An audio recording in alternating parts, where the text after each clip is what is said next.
એ હાથ કરે છે. પહેલા તો ઓસ્ટ્રેલિયા જવા તૈયાર અને હવે છે ઇન્ડિયા પહોંચી ગઈ. And she didn't even inform me. Strange. કંઈક તો છુપાવે છે મારાથી.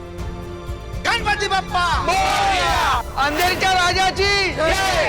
अंधेरीच्या राजाची जय!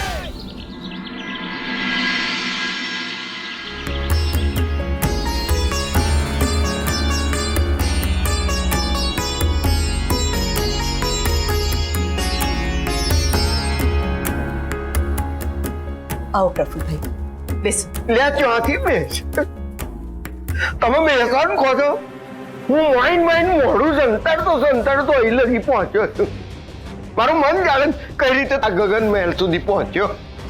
ખરેખર આ તમારી ઐશ્વર્યાએ અમારી આબરૂને તો લીરા ઉડાવી દીધા. અમે સમજીએ છીએ પ્રફુલભાઈ. એટલે તમારા સમજવાથી શું થવાનું મને કહો છો?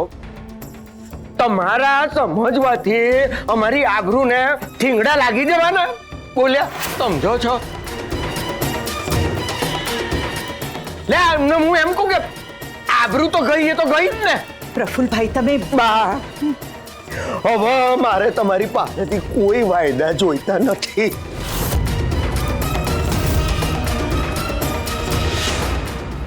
લે આજકાલ કરતા મારો ધ્રુવ જુઓ મારથી મોટી ઉંમરનો લાગતો થઈ ગયો.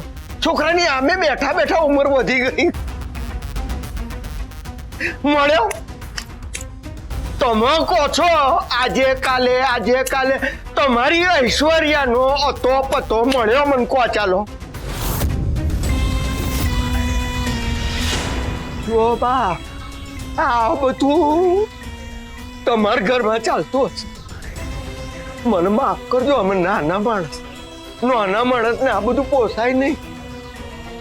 આ તમારી અડધી દ્વારિકાને ને અમારા આખા ઘોટકો પર ને ખબર પડી ગઈ કે અમારી વહુ સંબંધ થાય એની પહેલા જ ઘર છોડીને જતી રહી ને. ખરું કહું બેન, એટલે હવે આ બે હાથ ને જે મુંડાયેલું માથું છે, ખરું કહું તમારે દેવું છે ને બા. સસ્તામાં સસ્તું ઝેર દઈ દો આ પ્રફુલ્લને.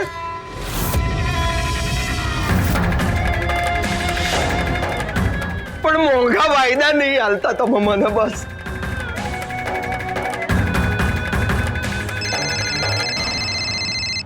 કોનું વાગે મારે?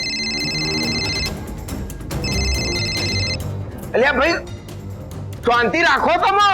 તે ભાઈ પૈસાની વ્યવસ્થા થાય ને એ જ ઘડીએ તમને મોકલાવું છું. બસ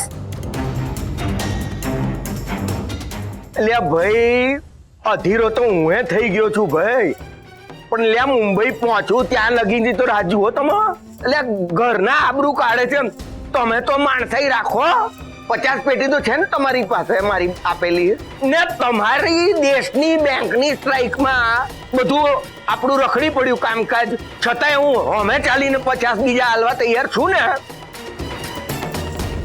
તો એ જ કહું છું ને, લે થોડીક ધીરજ રાખો ને. શું કામ લે મારા જેવા માણસ તમે ઝેર ખાવા માટે મજબૂર કરો છો?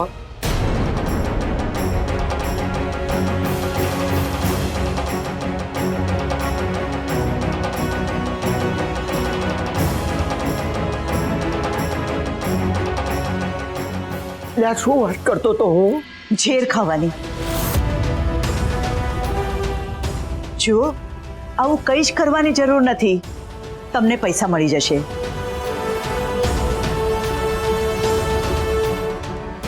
અહીંયા ગગન મહેલમાંથી. ભાભી ક્યાંથી મળશે પૈસા? ભૂત તો દુકાને છે, તો પછી પૈસા? ની વ્યવસ્થા મેં કરી રાખી છે. મંગળ आयो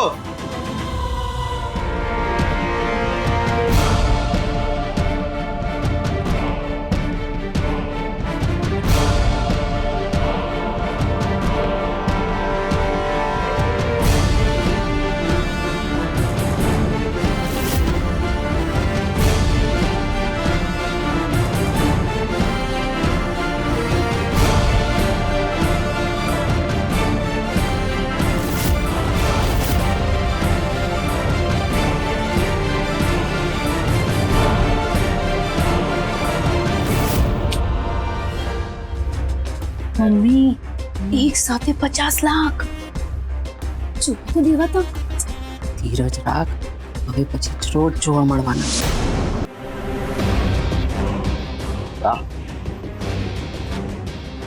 મારે ન જોઈએ આ પૈસા. ના ખરું કહું છું. તે આખા ગામમાં શું કહેવા છે મને કહો કે આ પ્રફુલ્લે આટલા વર્ષે લઈને પૈસા પોતાની વહેવાણ પાસેથી પૈસા લીધા ઉછીના. એટલે આવું બધું આપણને સાંભળવાનું ન ફાવે. પ્રફુલ્લભાઈ, તમને કોઈ કઈ નહીં કે આ પૈસા લઈને તમારું કામ પૂરું કરો અને તમારું ટેન્શન હળવું કરો. અરે પણ પણ વણ કઈ નહીં પ્રફુલભાઈ, ભાભીએ એકવાર કહ્યું ને એટલે વાત પૂરી થઈ. ભાભી આ રૂપિયાને દિવાસળી મૂકશે પણ પૈસા પાછા નહીં લે. હા, એટલે એમ કે જે કામ માટે પૈસા મળે છે એ સંકોચ વિના લઈ લો.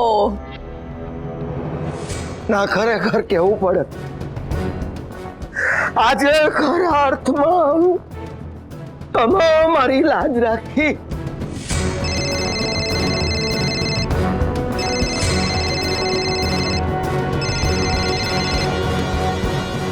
હેલો, બા ઐશ્વર્યા મળી ગઈ છે. ખરેખર? હા, અને અમે પાછા આવી રહ્યા છીએ. ભલે.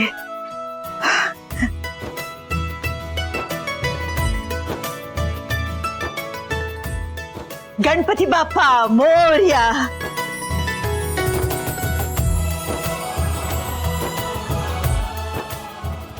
કેટલી હો છાયાબેન, આપણી ઐશ્વર્યા મળી ગઈ. આપણી ઐશ્વર્યા મળી ગઈ. સાચે જ બા? હા, પાપાએ પોતાનો પરચો બતાવી દીધો.